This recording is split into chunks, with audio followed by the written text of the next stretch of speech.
Peace I leave with you, my peace I give to you. A wife ordered a tombstone for her late husband's grave with the inscription, Rest in peace. A few days later, she discovered that her husband had left a part of his will to another woman.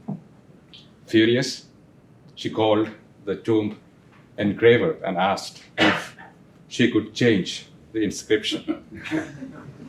The man replied, Rest in peace had already been inscribed and could not be changed. Well, then, the wife snorted, Just add to it until we meet again. Well, in the ancient world, there were many horrible forms of torture with death as its objective. And we are familiar with crucifixion.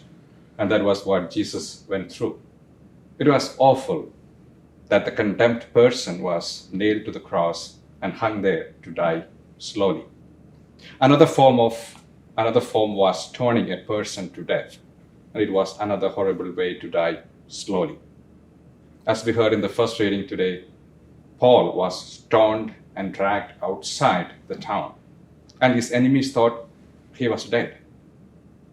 The disciples came crowding around him, but as they did so, he stood up and returned to the town as if nothing had happened to him.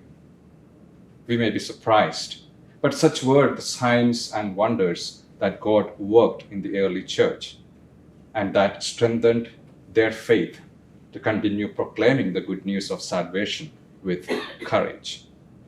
And despite the opposition and persecution, the early disciples had the peace that Jesus gave them, a peace that the world cannot give or take away.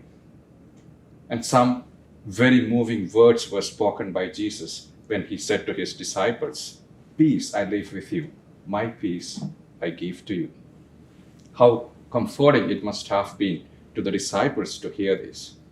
For the peace Christ was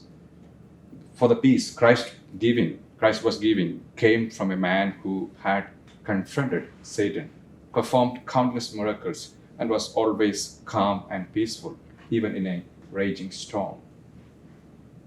And peace is the gift of the resurrected Jesus, who extended peace more than once after his resurrection.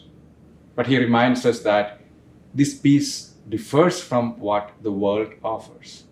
The peace that Jesus gives us is the experience of finding ourselves in the bosom of the Heavenly Father.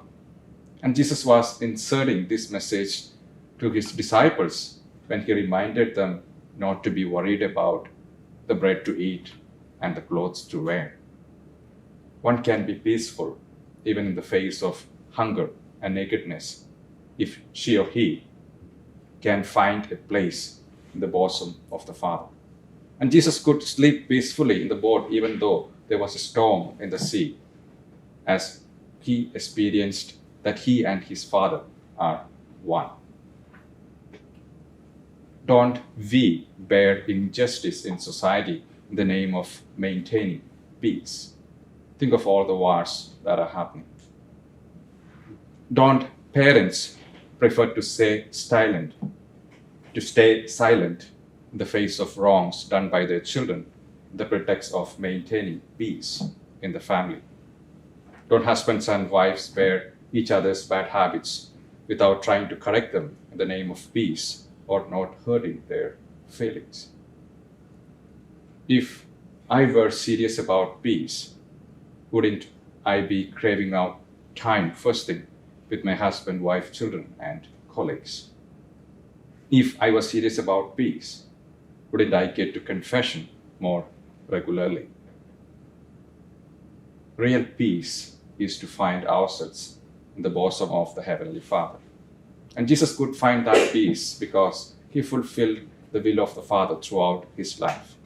The apostles too understood it, and they were at peace even though they had been stoned, putting them on the verge of death.